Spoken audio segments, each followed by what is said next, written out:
Ooh, Is this thing on? Sound good. Yep. Sound good in my headphones. Yep. I'm gonna turn you down. Yeah, clear that Throat already.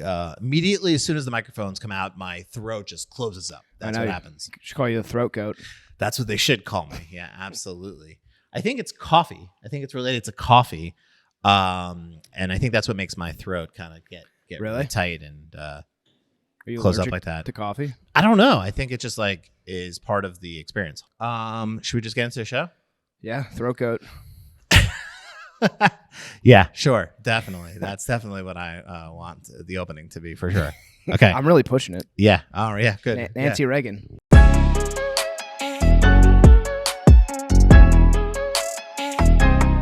3, 2, 1.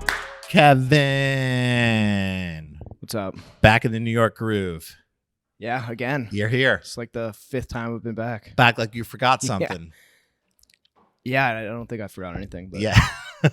You've been gone for how long? 6 weeks? 5 weeks? Like it was a month. It's funny. Like 4. I thought you were sort of traveling America on this beautiful trip to sort of see the sights and meet the people. And then I think about halfway through the trip, I just realized that you were just traveling around with the Bengals. I mean, it was a coincidence. Yeah, coincidence that you wound up in the same city as where the Bengals were playing each week for the past. It worked out. I mean, I was. Yeah. Mm-hmm. Well, I like seeing my family. That's right. And my family's in Cincinnati. That's so. fair. Yeah. You check 10 days off there for 2 weeks, and then happen to find yourself in Arizona. I haven't been to Arizona in a long time. Yeah. Like, I haven't been to Arizona since like late 21. And they just happened to be playing the Cardinals. Well, we were planning that already. Okay. And then there was like 10 days in the middle where I was like, well, I'm not going to fly back to New York. Yeah, might as well go to LA and check out the Bengals again. So yeah, I see. I actually didn't check that. Bengals were not in LA. Okay, really? That was the one week I missed. Come on, Kevin. But it was the worst week, so I didn't even care. Yeah. Did you see MrBeast showed up to the Tampa Bay Buccaneers game in a full uniform? Yeah, I mean. Did you think he was going to get in the game? He wore the pants, which and the socks, and the cleats. Yeah, unless you're really athletically built. Like I could wear the pants and I'd look great. Oh yeah, of course. But if you're not built like that, like you cannot don. Oh yeah, you cannot don those football pants. Yeah, they're extremely revealing to one's physique, and he looks like he sits all day. Yeah, regular people can't wear those uniforms. You can tell MrBeast sits all day. Yeah, honestly, he looks insane. And what was it? Part of a bit? Was he? No idea. No clue. I think what cracks me up about MrBeast is like he's arguably one of the most famous people on the internet, right? But in real life, he's still like a D-list celebrity, I feel like. I feel like in real life, I don't know. I think the kids know him. Yeah, the kids, but I feel like YouTube celebrity is not the same as real life celebrity in at least like in terms of respect. Yeah, maybe probably in respect. I feel like he probably has like 100 million more followers than like Kendall from Succession. But like if they both walked into a restaurant, like I feel like the eldest boy would get more love and attention. Sure. I get on board with that. Yeah, but I don't know. He kind of acts like he's Brad Pitt. He kind of walks around and who would wear a full uniform to a game? I mean, I honestly respect it. I would. Yeah.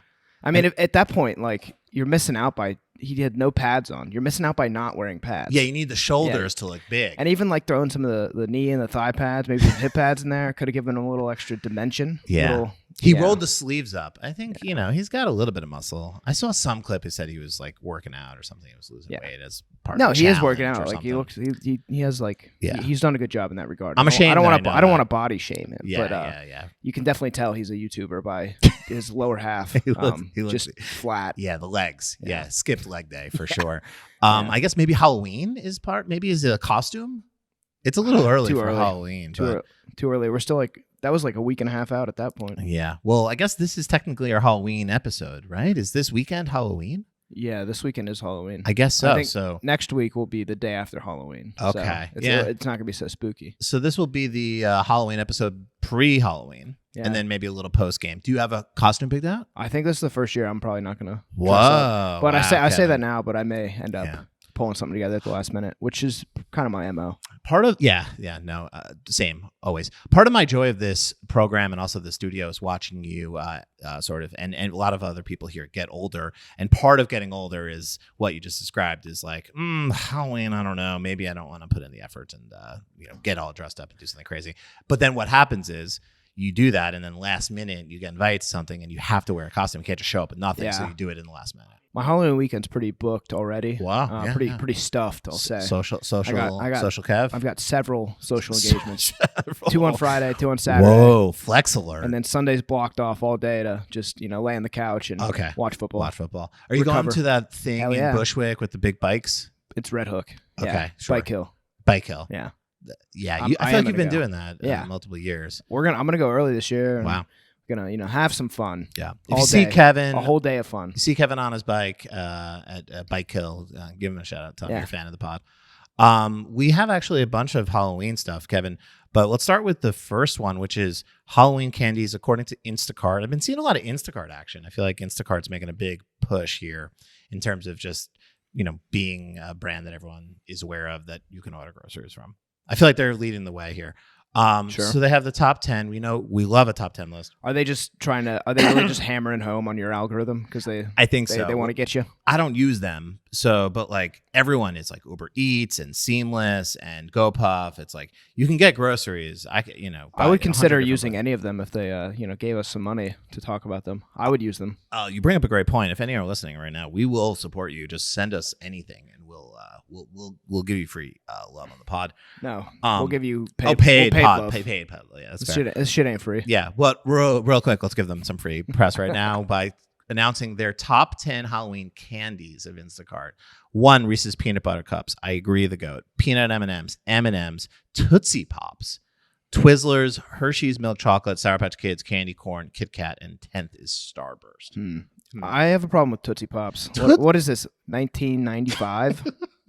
We've evolved past the need to get There's Tootsie no Pops. way that Tootsie Pops are selling like that in 2023. That's a Tootsie Pop psyop. Yeah, this is paid for, sponsored. 100%. What is your, Kevin, Mount Rushmore of Halloween candies? It's 10 a.m., so a great time to talk about candy. Yeah, I don't really eat candy anymore. Oh, yeah. Just kidding, I do. Yeah. But I would have to go Reese's Peanut Butter Cup, peanut butter M&Ms. Peanut butter M&Ms? Yeah, peanut butter M&Ms. Oh, really? Yeah. Mm-hmm. I would love to receive some of those. I just saw that they announced like a giant peanut butter M&M, like a bigger one. Too much. Yeah. Okay. Keep them as they are. No need for innovation on the lentil front. Okay. For M&Ms. And then give me Twix. And then surprise number 4. I've talked about this on the program before, but a hot dog from a dad grilling in the neighborhood. That's the best. Where in the world are you doing trick-or-treating and someone's grilling a hot dog, giving out hot dogs? I feel like that's pretty common. Yeah, that's pretty common. It's the suburbs. I will say that I agree. Savory Halloween should be a thing. Like, just give me a little, like a quarter of a turkey sandwich. Yeah. Right? All this candy, all this sweets. Just, I'm more of a savory guy myself, but so I've never seen that in a day in my life, but unranked, but number 1 would be that grilled hot dog from a father's grill. Yeah, it has to be from a father on a suburban grill. Yeah, in the front yard, he brings the grill around to the front. Yeah, so front yard. Yeah, it's usually for the parents, but then here's the thing: I'd be like, "Yo, let me have a hot dog instead of a candy bar," and they're mostly like, "Sure thing." I think this was last year. I went trick or treating in a Orange County West Coast suburb, and there were some alcohol. Trick or treat for the parents, and I thought that was something I had not seen before. It was like just a bottle of wine and some glasses and being couple nips. Just like, hey, enjoy this. Yeah, that's good. Your trick or treating just got a little bit more enjoyable. My Mount Rushmore, I agree. Reese's Peanut Butter Cup is the GOAT. Number 2, I'm putting Butterfinger. Okay, I think a nice little Butterfinger, solid treat. Mounds, an old school. Old school. And then like 4th one, Mr. Goodbar. How about that? Damn, I know. You're geriatric. I know. That Mr. is a Goodbar fucking geriatric. Mounds. I know. I was putting this list together and I was like, yeah, these are some old school treats. And they come with a little bit of dust on them. That's the way I like them. Yeah. Yeah, I can get down with Butterfingers. Yeah. Get stuck in your teeth though. Yeah, no. I don't lay a finger on my Butterfinger. Do you ever have Butterfinger BBs? Yeah, nah. Did I ever tell you about the time I sliced my finger open on a Boy Scouts trip opening? Not once. Why? What? You were just trying to get to the inside, do some dissection? I was. It was in 2nd grade. And, wow. My father gave me a very sharp Swiss Army knife. Like all good fathers do. And my mother gave me a pocket full of candy. So. You were like, let me do some science experiments here. My dad's setting up the 10. I'm off with my friends, and I'm like, fuck, I want some candy. Yeah. And I tried to open it. Couldn't do it. It's tough to open. So got the knife out and just sliced the finger open. Blood everywhere. Wow. They stopped making them. Had for to go that to reason, the right? went to the ER for like 8 hours. Whoa, really? Well, I had to wait, and then we Wow. came back. Wow, went back. Came back and stayed the night. Wow, what a warrior. I am a warrior. Yeah, no, that's true. I believe that story only because of how much of a warrior you are. Yeah. You would never let that stop you. I don't have a choice. My dad's probably more of a warrior. Okay, in that well, regard. we don't need to go there. Yeah, it sounds. Let's save that for therapy. So we have a bunch of stories here. Brands doing Halloween stuff. Not a ton, right, Kev? Like kind of just a couple. It's a quiet year. A little bit quiet. A bit of a year. Oh, did you see that? Striking actors are not allowed to wear Halloween costumes. Well, they are, but they have to be generic. Generic ghost number one. So SAG-AFTRA, which is the union for the strike, right? Like Yeah. the actors union. And so I thought the writer strike was over, but I guess the writer strike is over, but the acting strike is still happening. Is that a thing? I guess so. I don't really know. I'm learning. Yeah. We don't live on the West Coast. We don't care about this kind of stuff. But like essentially, I think there's still some sort of negotiations happening. So SAG-AFTRA actually, sort of in an effort to sort of, not cross the picket line or to sort of support the union, they've asked their actors to not wear outfits based on trademarked content or character IP. So no Barbie, no film superheroes, no Wednesday Addams. Basically, these actors, they've been asked by SAG-AFTRA to basically wear generic costumes. So ghost, zombie, spiders. That's what they've Frankenstein. Can they do? No, Frankenstein's. Is Frankenstein trademarked? Yeah, good question. What's the where's the line there? What's the line? We need to get the lawyer on the phone. Yeah, what other generic, like they have to be like sexy doctor, Yeah. They can be a lot of sexy, like, things like that. Maybe right? that's what they're trying to do. Yeah. I mean, because then they don't have to fall into like actual IP problems. But this seems ridiculous. Like, are they really going to have to? Is this how you support the union? I guess. I mean, guess so. Whatever the union says, right? Yeah, I guess. I don't know. It's fine. Like, I don't think it's. Yeah. Like, you shouldn't be promoting films that like you haven't agreed with, right? Sure, I guess maybe this will stop celebrities from like doing over the top like costumes, maybe a little bit. Probably not, but when I feel like every year like the game has been stepped up by sort of these actors that have Ryan Reynolds, insane amount of money, like Ryan Reynolds, and they'll like hire a stylist, and then they'll spend like thousands of dollars to create some sort of costume, mostly just for one picture that they can post on their Instagram. And maybe just put a sheet over your head like everyone else. Yeah, do it last minute like Kevin and I. And you don't have to go so crazy. Yeah. Or they said animated shows are allowed. Oh, great. Yeah, great. But like Big Mouth? I guess fuck the voice actors, right? Yeah, like what? Simpsons and Family Guy, you can dress like them, but not like real acts. That's freaking sweet. Yeah, Marvel characters. I don't know. Who cares? So we have some stories from some brands. We've given trick or treat in the past, right? Yeah. Where something is quality, it's trick, or something is not quality, it's treat. The SAG stuff's a treat. Okay. So is that good or bad? It's good. Okay, that's good. Oh, trick is bad. Yeah. Treat is good. You don't want to be tricked. Okay, cool. So Sour Patch Kids, right? So Sour Patch Kids, not on my list, but I enjoy them from time to time. Were they on this? Oh, they were number 7 on this list from Instacart. They have a cool idea. It's called Cringe or Candy, and essentially what they're doing is a TikTok campaign, contest, promotion, which encourages fans to dig up their horrifying photos from the past for a chance to win a grand prize of $5,000 and a bunch of other candy prizes. You can submit your photos, basically click a button and share your sort of cringy photo from the past to be entered. And also they've asked people on TikTok to basically find the photo and then recreate the photo from the past in the present, and then put it to an original song that they've hired Rebecca Black to sort of record, called Can't Outrun the Ghost. And then they have the hashtag Ghost from Your Past. This is a little complicated. Yeah, it's very complicated. I love seeing Rebecca Black winning, though. Yeah, shout out to Rebecca Black. Good for her. Get that bag. Get that Sour Patch Mondelez bag. Yeah. This seems like a lot of work, especially if it's only like $5,000, and then you got to recreate your cringe costume. Yeah. This is a red flag trick. Yeah. In my eyes, I want to see. Yeah. What, like, I don't know, how cringe are we going here? Yeah. I mean, listen, I think there's a lot of conversation about costumes from the past that are sort of canceled costumes. Yeah. That's not cringy. That's fucking, you shouldn't share those. Yeah. So I guess like they're looking for things that you should be embarrassed by. I don't know. And I think it makes a little bit of sense. They got Rebecca Black. Obviously she has her, sort of cringy past. I think this is well done. It just feels a little complicated, but I don't know. I think TikTok people do sort of complicated shit, right? Like where they take an old. I like that it's centered around people's narcissism of their past, because I feel like if you are trying to create a TikTok challenge, it should be based on people's. Yeah, look how cute of a kid I was. Yeah, look at me as a kid. Look at me now, and isn't it funny that I did the same thing again? Yeah, pretty funny. But what's a cringe costume? I don't know. Like I've never had a cringe costume. All my costumes have been fire. Yeah, I don't know. Yeah, I can't think of a cringe costume for me either. I don't know. I've done sort of lazy or lackluster costumes, like just threw on a LeBron James jersey and a headband, Cringe. But like what I do now, like do it again. Yeah, I guess. I don't know. I can't think of anything that really feels. I guess maybe we'll have an update. Yeah. We'll have to update this next week. I guess we'll have to see if people do this, but I had 5K, dude. That's 5 bands. I'd take that. 5K is nothing. 5K like is you're gonna spend this content is gonna cost you to sort of recreate your costume, but 5K is nothing.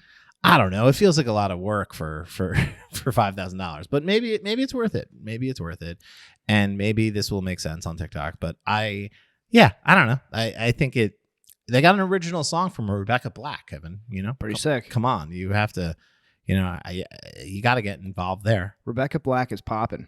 Her hit song Friday was 2011, Kevin. That's 12 years ago. Yeah, and she's had a massive glow up. Yeah. Yeah. Good for her. I'm glad that she's still like, that moment was cringeworthy, but I think it holds up. I think it goes fucking hard. Yeah, that's what I'm saying. You do have to get down on a Friday. Yeah, that's facts. Everyone was she lying? I don't think so. Not at all.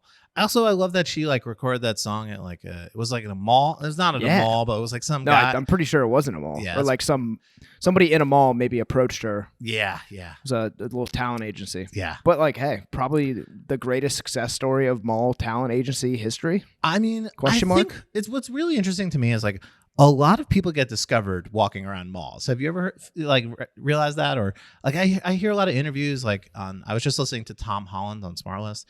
And he was talking about, he was just at something and he got, like was walking around basically. And someone was like, you could be a star, kid. And I feel like that happens like for models and actors. Like I feel like more than 50% of those like stories start with like someone approached me at the mall, or I was walking around as a kid and someone like randomly came up to me and said, you should be a star. And then next thing they know, they're Spider-Man. You should be a star, get in my van. I got candy. I got Sour Patch Kids. Yeah, that's what happened to Rebecca Black. But like, I mean, there's got to be a ton of creepy dudes just perusing at the mall. 100%. And some of them, I guess, maybe are talent agents. Yeah, exactly. Others are nobody murderers. approached me at the mall. Yeah. No, me neither. That's what I'm saying, Kevin. I feel like we missed out. I guess we weren't walking around the mall enough. Yeah, I guess I wasn't a hot enough. Yeah, that's really the problem, I think. I guess I wasn't hot. We weren't hot enough kids. Yeah. All right, moving on. M&M's has a partnership with GoPuff. Speaking of instant delivery, called the Halloween Rescue Squad, where if your candy bowl is going empty, you can just call them up, and within 30 minutes. They'll be able to fill it.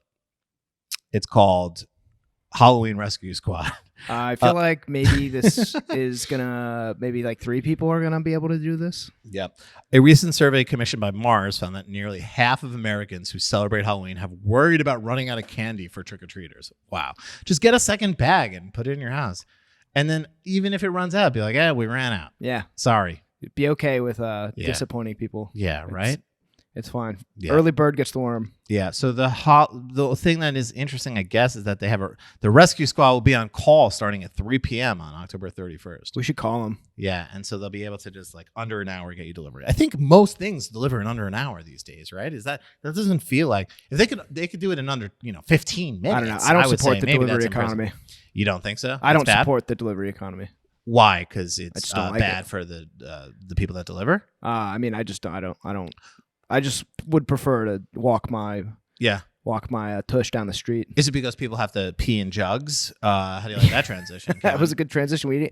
We haven't even given any of these a trick or treat. Is this a trick or a treat? Sorry. This is a treat, I guess. A treat, really? I mean, I don't know. I feel like it's pretty obvious. Offering like free delivery or something. Is it free delivery or is it just like you got to pay? Free. Okay. Free. Yeah, great. Okay, so basically you are running out of candy and you call the rescue squad and they deliver free candy. Free candy is the definition of a treat. So yeah, HalloweenRescueSquad.com, calling the M&M's Halloween Rescue Squad. Do you just get regular M&M's? Because I saw that as number 2 or 3 on the list. Number 3. That regular M&M's, no way. Yeah, get out of here. No. That's what Tootsie Pops like. Some 1940s shit. Yeah, we don't need them. Yeah, they've advanced candy a little bit. Mm-hmm. I think we've stopped innovating on candies in 40 years ago, maybe 30 years ago. I think that's okay. You think so? Yeah, I think that's okay. Why? I feel like we should come in and someone should knock out some new innovation, some new stuff. Well, not healthy. To have it be okay, yeah. Not healthy. I'm with you there. There's a lot of healthy new better for you candy products. I'm aware of those things. I'm looking for new crazy what are those gummy worms that came out? Rotten? Yeah. Aren't those? Are those healthy? I don't think so. I think those are regular ass candies. I think there's an idea here, Kevin. I think you just. But I think they really only innovated on no shade to them, but they innovated on the brand and maybe not the product, which is fine. I'm totally cool with that. But where's Mamafuku milk? I feel like they can knock it. They've got some crazy cool, sort of inventive, people over there. Why don't they just create some candy, put in some plastic, and make the world a better place? Yeah, sure. Yeah. I think this is sorry to wipe out your great transition. Yeah, I know. I think this is a treat, but we do have a quote before we get on from the president of sales and chief Halloween officer. Wow. That's a job? Imagine having that title. Yeah. I mean, what do you do for the rest of the year? You just take it off? Plan Halloween. You just plan Halloween the whole year. I mean, I guess. if you're at a candy company, that's the pinnacle of your year. No, it's true. They probably do most of their sales in October. 100%. So, Chief Halloween Officer at Mars Wrigley, his name is Tim LaBelle. He said, quote, "The Halloween season is expanding and enthusiasm is driving customers to shop earlier and more frequently.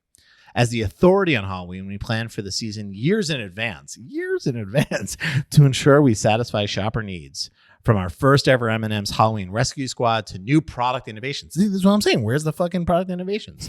Fucking Tim. We're doing everything we can to inspire more moments of everyday happiness this season. I mean, listen. Wow, what a good statement. Yeah, great quote, Tim. Thank you.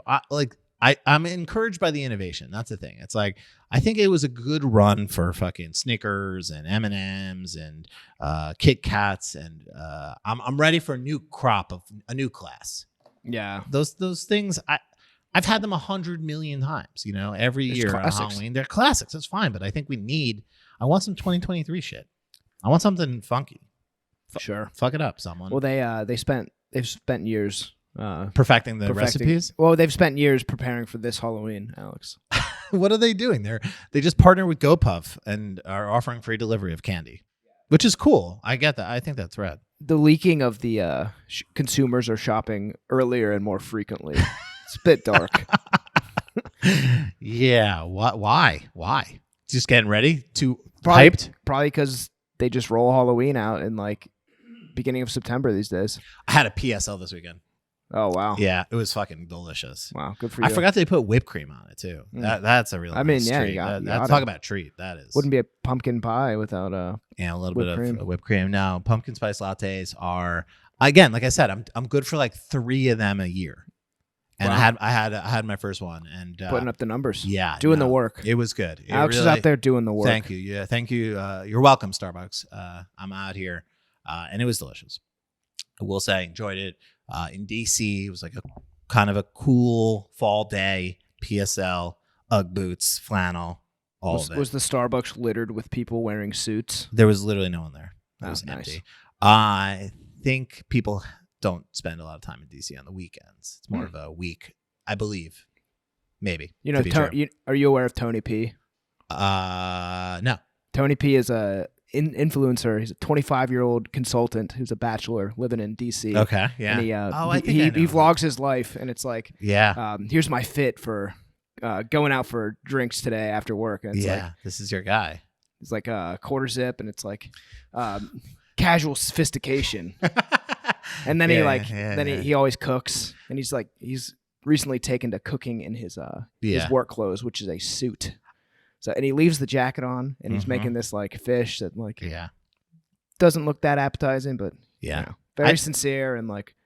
I don't know. I love Tony P. Shout out Tony P. Yeah, Washington Post has an article about him. The radical earnestness of Tony P. Damn. I've noticed that that's a lot of your favorite type of characters. Like, what's his World of T-shirts? That guy, World of Shirts.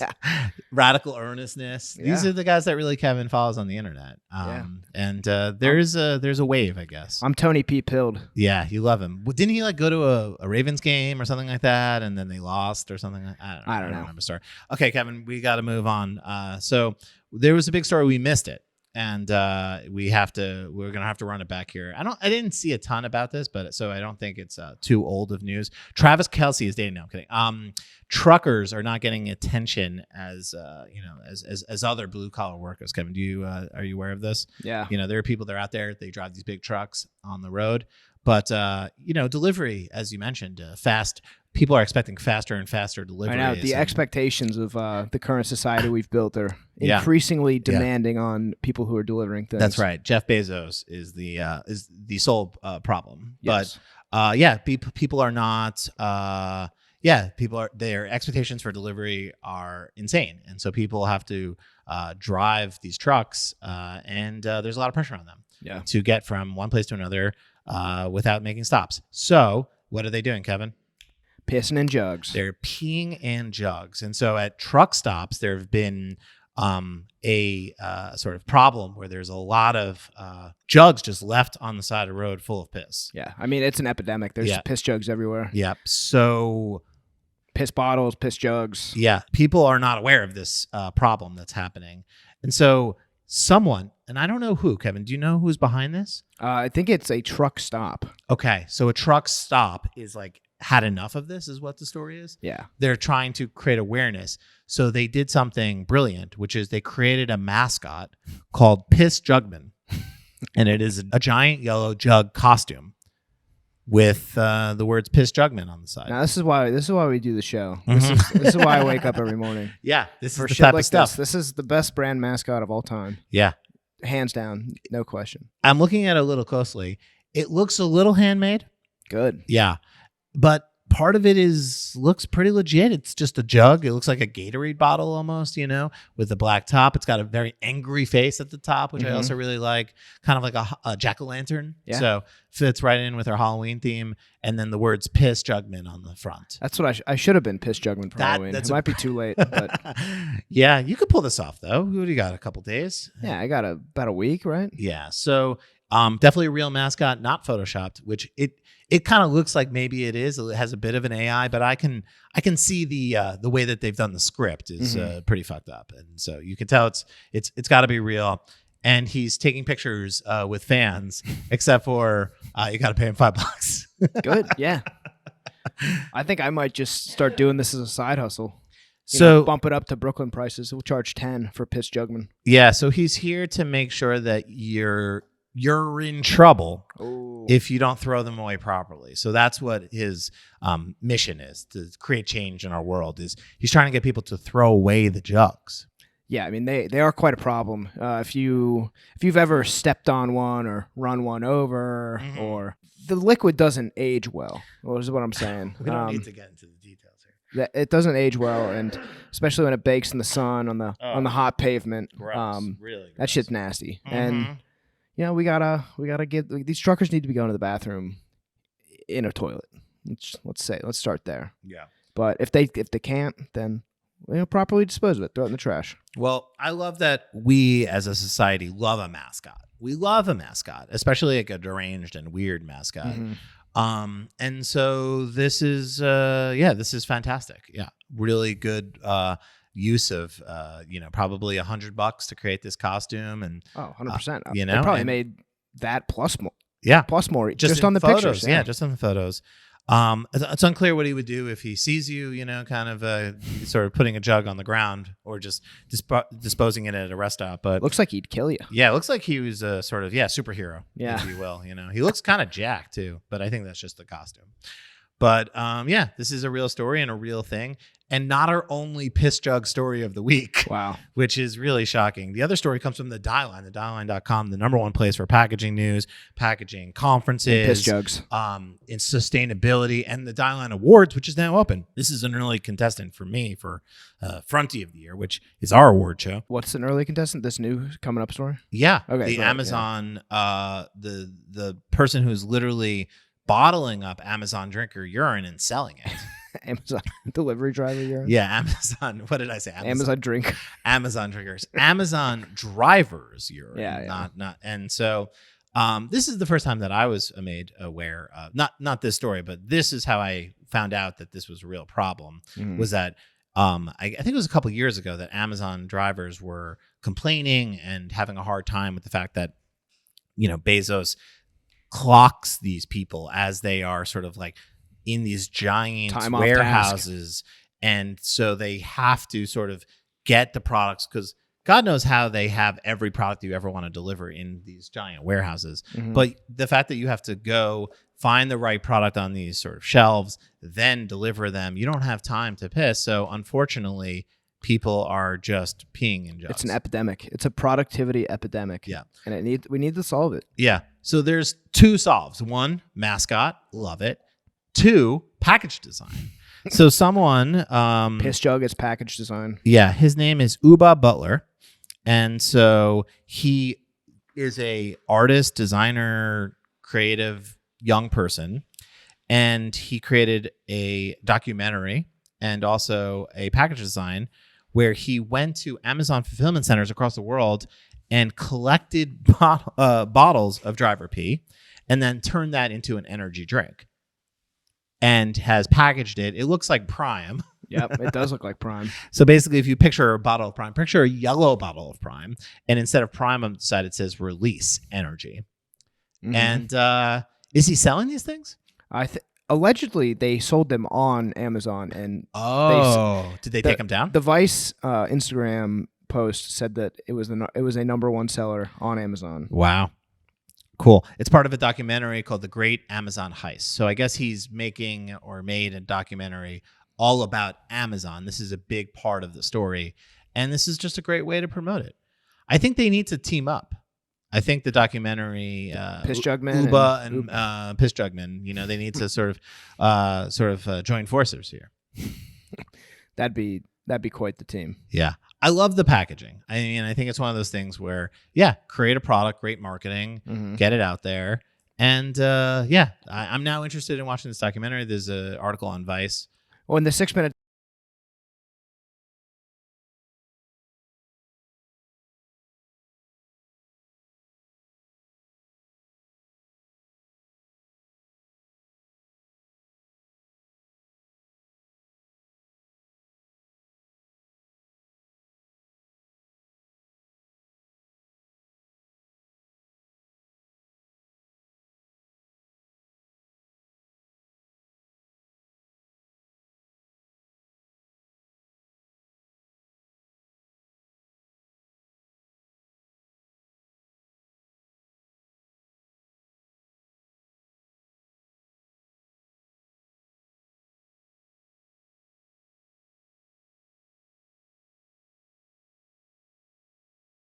Lines. Yeah, to really drive it home. Yeah, that really kind of complete the whole picture here. Yeah.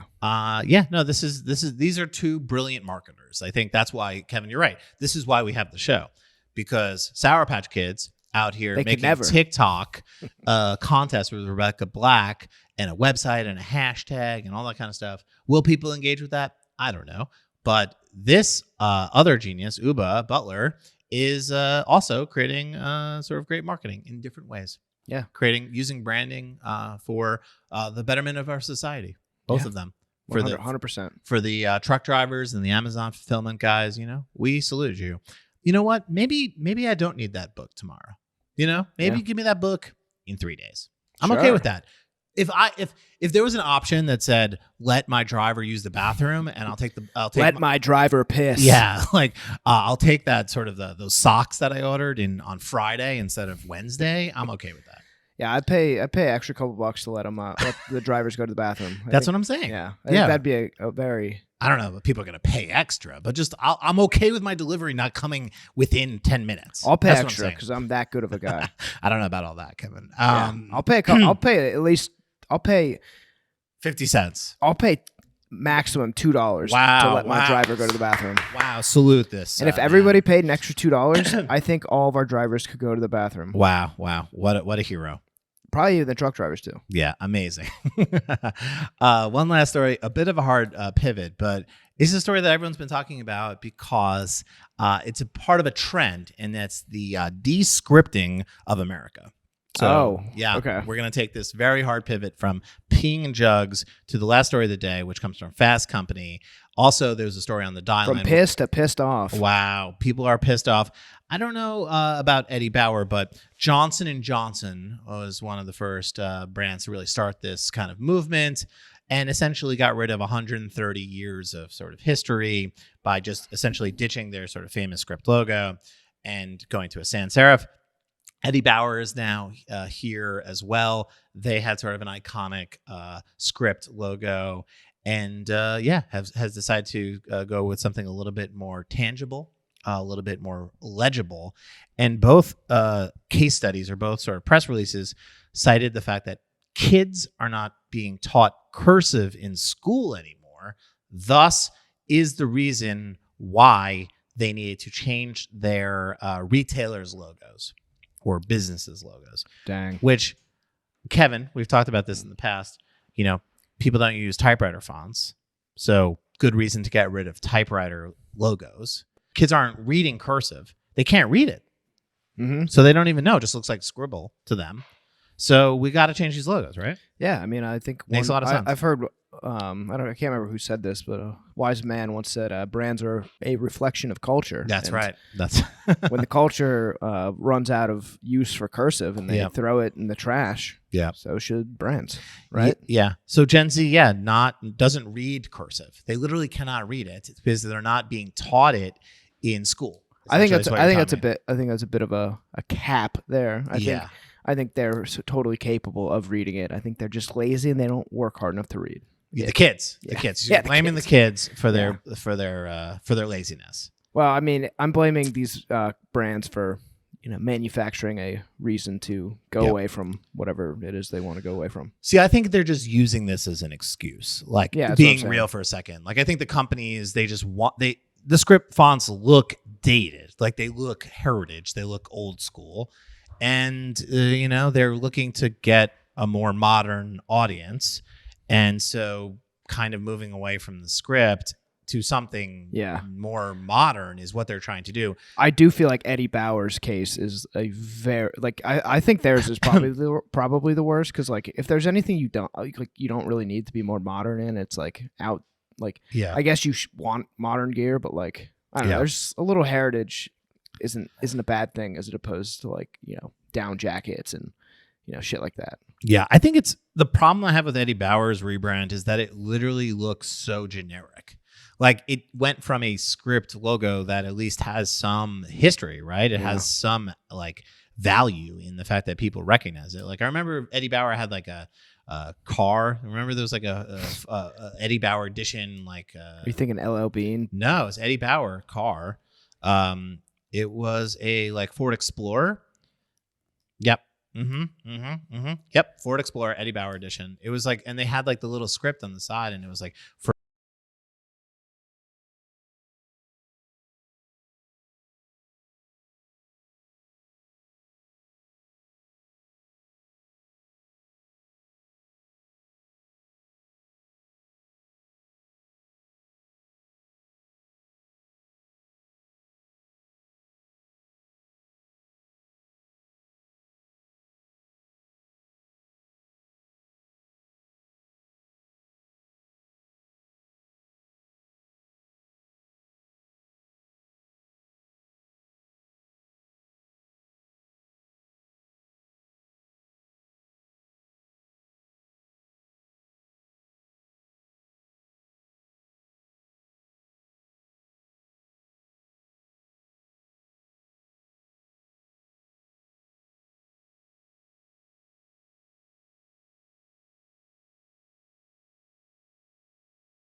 I mean, this goose really is, I think, the problem. Like, I like how they got rid of the script. They're like, kids can't read this script, but this like very vintage looking goose logo, they're like, that stays. Well, We need it's a that. Goose because Eddie Bauer was notoriously a silly goose, Alex. That's true. That's in the brand history. Yeah, it's in the brand history. Look it up. Yeah.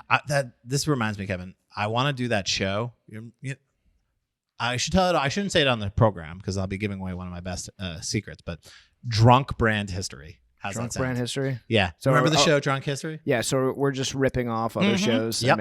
Just putting the word brand in the middle. Yeah. Because I think brands have amazing history, as we all know. People like getting drunk. And people like to drink, so we can just have people tell the stories of these brands and drink alcohol at the same time. Sure. Brilliant idea. Yeah. You know what? Keep that in the show. They can have that one. But we'll probably keep that one in. Yeah, keep it in. Call me if you like the idea and you want to make it together. Sure. That's what I'll say to the listeners. Kevin, that is our program here today. Good to have you back. Yeah. Hair's flowing in the wind. It's a great shirt. Thanks. It's the vibes are different in this room when you're not here. And the show, while great on Zoom, it doesn't have the same electric energy as when we're together, sitting across the table with these incredible microphones that we got from Amazon 3 years ago. Damn right. Yeah. Will we get new microphones? Stay tuned. There's some good options out there. Yeah. Well, next week. Yeah. You'll have to see. I think the sound of our show is actually pretty decent. We don't get complaints. I prefer to get some lights. You want to get some lights? Okay. Yes. Okay. For Preferably, the YouTubes. Okay. For the new listeners, people that are joining our show for the first time, we have a YouTube show. It's the same show. It's just on YouTube. So you can watch us, see our faces as we talk about these issues. You can see a quick little JPEG of what we're talking about, which maybe helps. Emphasis on little. Yeah, you can see a little bit of what we're talking about, but check it out. YouTube front and center, right? I don't know. Go find it. You'll see it. It's out there. It'll be on our Instagram though. Yeah, it's on our Instagram. Yeah, follow us on You can Instagram, find it. front.center. And that's all the promo I got. That we have 3 channels: YouTube, podcast, Instagram. TikTok. Oh, TikTok. Go to our TikTok, right? What's the TikTok? Front.center. We're doing a great job on TikTok. Front.center. Check out Kevin's cringy Halloween costume from the past. It'll be there. Let's go. All right. Right on. Peace.